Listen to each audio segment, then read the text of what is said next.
Good morning. Today is the 10th of August, 2026. This is the Defense Reports Wires Brief, your daily roundup of the latest defense, intelligence, and international security news. I'm Stuart Webb, and here are today's top stories.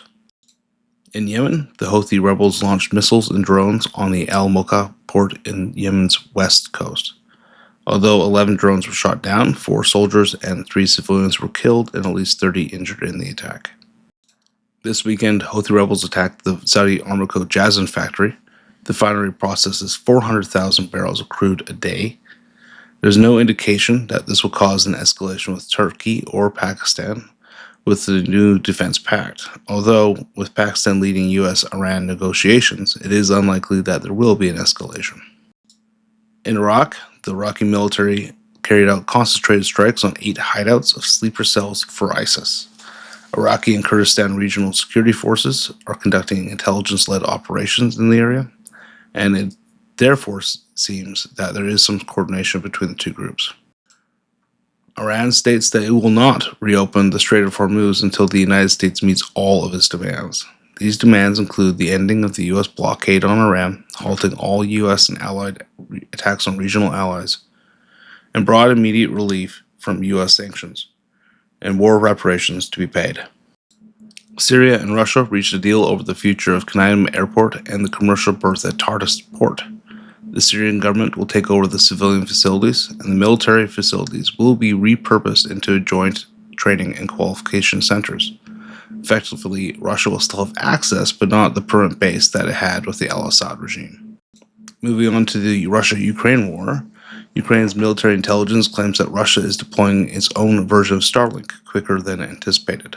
Russia is implementing Razvet, effectively a Russian analog version of Starlink. Russia launched its first Razvet satellite in March and a second batch in July. It is believed that Russia could build and deploy a constellation of 292 satellites by 2027 and expand it by 924 satellites by 2035. Although it's supposed to be commercial, Ukraine believes that it can assist Russia's military with drone control and communications.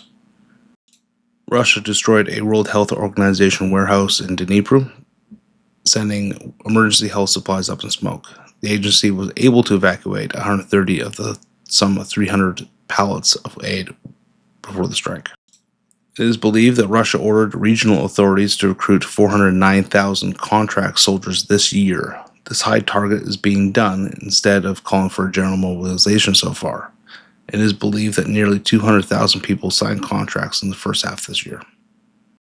In Turkey, the Kurdistan Workers' Party, or PKK, criticized the newly proposed peace process legislation. There's no mention of the term Kurdish or of the group laying down its arms. There's also no statement within the draft about the release of Abdullah Öcalan, the PKK's founding. Britain disconnected cameras on its K-3 Scout naval drones after discovering that Chinese-made components were transmitting a signal back to China. The signals that the components were transmitting were heartbeat communications, confirming that the connected devices were online and functioning. The MOD states that there's no evidence that data or systems were being accessed, compromised, or transmitted externally. The Canadian government is selling 10 retired CC-130H Hercules aircraft to the BC-based aerospace company Coulson Aviation. These aircraft will be converted into firefighting aircraft, which will carry a fire retardant. One aircraft will be fully converted by the time of Canada's next fire season. The cost of the conversion will be paid by Coulson Aviation, and the company will contract out the aircraft. In Germany, commercial shipping on the Rhine River is at risk as water levels drop. Historic low water levels are recorded at several points on the river over the weekend. The low level means that the river will be split into two, with a northern section and a southern section still functioning. But this will be a major blow to the logistics in the country.